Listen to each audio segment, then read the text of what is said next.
The last way you can get out of the rat race is to make your way out of the rat race.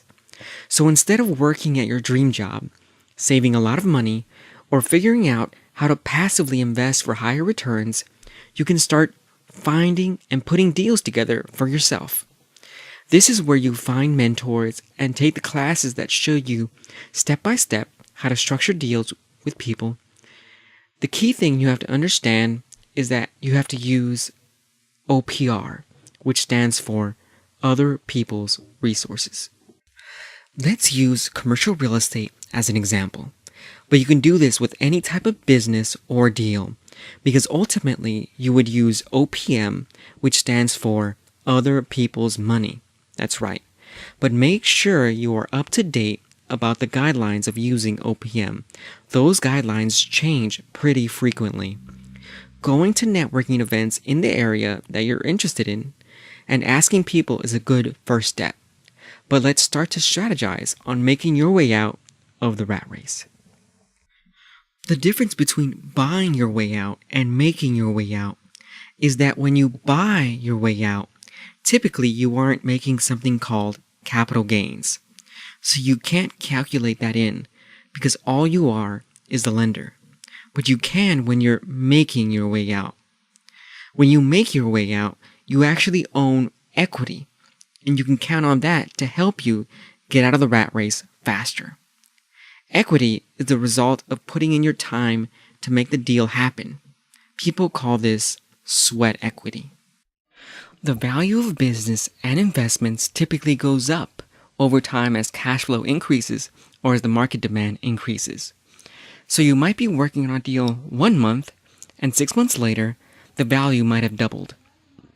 And you can either sell or refinance out, while still having received cash flow. Wouldn't that be great? If you don't know what refinance just means that the bank is lending you money based on the value at a new interest rate. Banks are experts at buying their way out. No pun intended. Remember that deals and businesses can also go down in value due to the market. So you must keep that in mind when you're trying to make your way out of the rat race, because selling is an important exit strategy. So let's say you find a commercial real estate deal. You put it under contract and wow, you are making 12% after all expenses are paid. You can find investors who are happy with 8%, and you will be keeping 4% for yourself. Now you might be thinking, well, 4% isn't that much. But hey, what if it's 4% on $2.5 million? That's a pretty big chunk of change. And who says you have to stop at one deal? You can do multiple deals because you are using leverage and OPR. But you also have to keep in mind the capital gains. You can structure deals where the investor gets a piece of the capital gains and you get a piece. So now it goes up in value and you refinance out of the deal.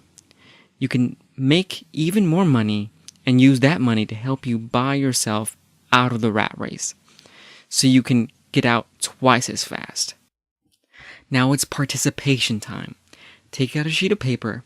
We are going to figure out your personal ROI and how much money you need to accumulate to buy your way out of the rat race. Remember, there are other ways to get out of the rat race, so if the number you get seems way too big, then you can always save, find, or make your way out too.